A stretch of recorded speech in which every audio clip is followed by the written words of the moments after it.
que são barracadas atrás de barracadas. Quando nós apresentámos a moção de censura e quando o Presidente André Ventura colocou publicamente a necessidade do Primeiro-Ministro clarificar o que de facto existia por trás da sua empresa, eu creio que a partir daí o PSD e o próprio Luís Montenegro entraram numa demanda que levou a esta situação, que na véspera da apresentação da moção de censura, as coisas ficaram de tal forma que eu espero que Pedro Nuno Santos e o PS entendam que não têm outra solução senão votar favoravelmente ao lado do Chega amanhã. E vamos por partes. Ora, se a história da imobiliária já estava mal explicada e o Primeiro-Ministro não teve a competência e a capacidade para resolver a situação de clarificar, o que levantou logo imensas suspeitas, nós temos uma situação que é clara, que é o facto de existir uma imobiliária, que o Primeiro-Ministro primeiro vem dizer que seria para uma gestão do património pessoal, mas que verificámos que a gestão do património pessoal não tem lucros ou faturação no valor de aproximadamente €500 milhão. E, portanto, gerir o património pessoal com aquele valor não fazia qualquer sentido. Mas como se não chegasse, Luís Montenegro e o PSD têm tentado uma retórica de dizer que atualmente ele já não é sócio e, portanto, que se desfez da sociedade ao transmitir as suas cotas para a sua mulher.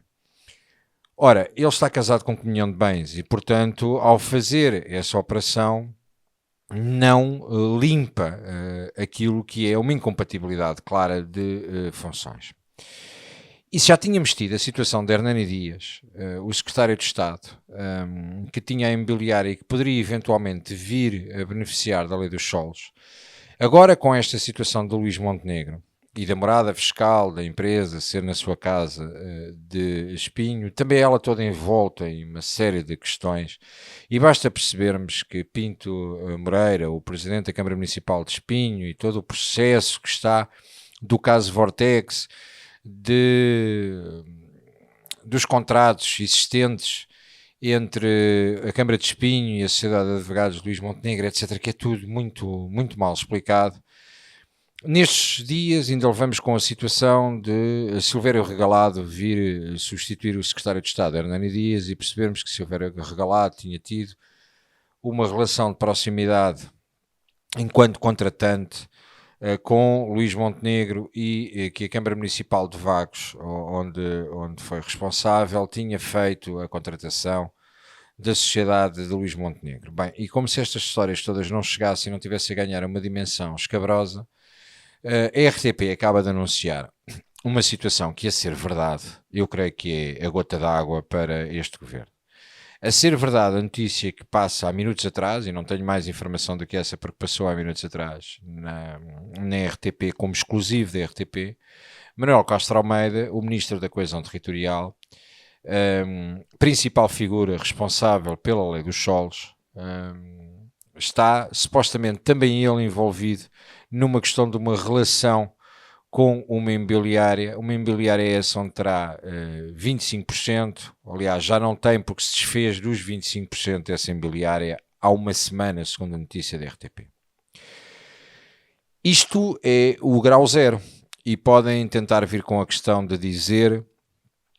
porque é a retórica que o PSD tem passado, é a retórica que o PSD tem mantido na televisão, que é o Chega apresentou uma moção de censura para tentar limpar os casos e casinhos que tinha internamente, e de André Ventura virar à tona d'água, e tentar reverter a seu favor o poder colocar a agenda e não ser engolido pela agenda mediática como estava a ser. A realidade é que eu começo a questionar se os casos e casinhos do Chega não apareceram precisamente para tentar ser o inverso daquilo que eles estão a dizer, ou seja, os casos e casinhos do Chega, talvez, na minha perspectiva, e também posso pensar assim, possam ter sido uma tentativa de abafar os escândalos que aí vinham e o problema que aí vinha. Eu creio que o Luís Montenegro terá grande dificuldade, ainda para mais, porque foi ele que abriu a porta, inclusive, na resposta que dá ao Correio da Manhã, numa tentativa de ser chico esperto, tenta dizer ao jornalista da Correio da Manhã, ou à jornalista, não sei, do Correio da Manhã, que um dos clientes que teve, inclusive, foi o patrão dela, ou seja, o dono, a empresa dona do Correio da Manhã. Ora, e esta tentativa de subverter a brincadeira e de se armar o machão da história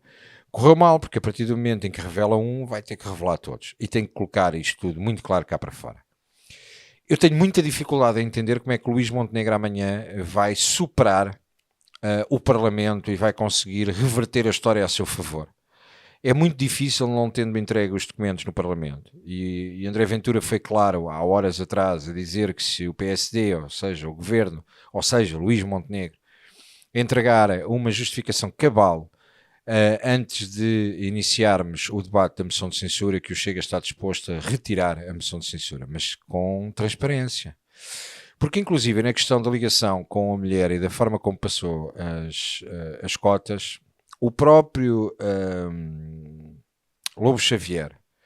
membro do CDS, um dos notáveis e se calhar senadores do CDS, é curioso eu chamar senador ao Lobo Xavier, porque o Lobo Xavier, eu cruzei-me com ele no CDS, na altura em que eu era um miúdo e que ele era bastante jovem, e agora considero que é um dos senadores do CDS. Ele próprio, Conselheiro de Estado, coloca em causa as ligações que Luís Montenegro pode ter a estes negócios e considera ele próprio que são um embaraço. Hoje mesmo, o Ministro dos Assuntos Parlamentares considera que pode existir uma irregularidade na declaração de bens feita pelo Primeiro-Ministro. Isto só neste país. Só neste país é que isto pode acontecer, alguém ser Primeiro-Ministro com uma irregularidade na declaração. Para vocês terem uma noção, a Autoridade para a Transparência, pela mínima coisa aos deputados, e eu creio que é a todos, não vou dizer que é só os do Chega, pelo simples facto, este ano é digital, mas no mandato anterior era em papel, pelo simples facto de não metermos uma tranca e de não trancarmos a declaração em determinada folha de não estar trancada, que é apenas colocar um visto para que a folha não seja alterada, eu tive que alterar a minha declaração no Tribunal Constitucional, porque o Tribunal Constitucional considerou que eu deveria corrigir essa questão. E, portanto, supostamente, quer a Autoridade da Transparência, quer o próprio Tribunal Constitucional checam por completo todas as informações referentes aos titulares de órgãos públicos e às pessoas politicamente expostas. Esta situação de hoje, o Ministro dos Assuntos Parlamentares colocar em cima da mesa o assumir da irregularidade, é porque sabem o que vai acontecer amanhã, é porque têm noção da gravidade do problema, é porque têm noção que o próprio parceiro de coligação está desconfortável com a situação, ou seja, o CDS, através de Lobo Xavier, está desconfortável com a situação, e eu creio que agora não contavam que ao final do dia aparecesse esta notícia da RTP enquanto exclusivo de um alegado envolvimento de Manuel Castro Almeida, o Ministro da Coesão, repito, num processo de ser também ele dono de uma imobiliária ao ter uma cota de 25%, que amanhã certamente vão dizer que não fez negócios, que isto e que aquilo. Como já referi, atrapalhada da retórica de Luís Montenegro, da forma como apresentou e de não ter tido capacidade de resolver, ele tinha tido uma forma muito fácil de resolver isto. Existem diversos juristas que consideram que a situação pode ser resolvida com a venda da sociedade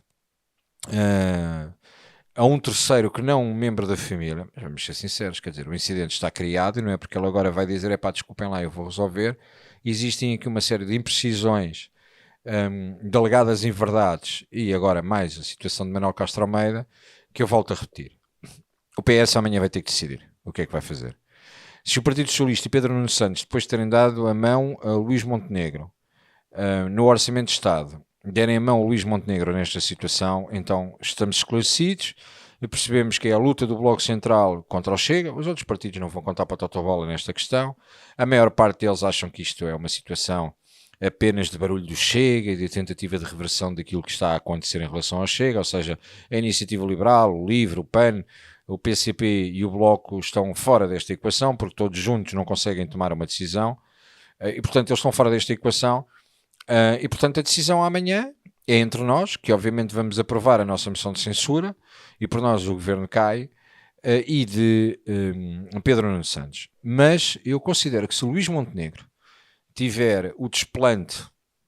de mentir no Parlamento, é grave. Se o Luís Montenegro tiver a capacidade de reverter a seu favor esta situação e tiver de facto toda a documentação que venha comprovar a má gestão de crise, a má gestão de comunicação que fez durante este processo, eu acho que chegou a hora, se não aprovarem a moção de censura, chegou a hora de Luís Montenegro ter a coragem de apresentar uma moção de confiança e tentar reverter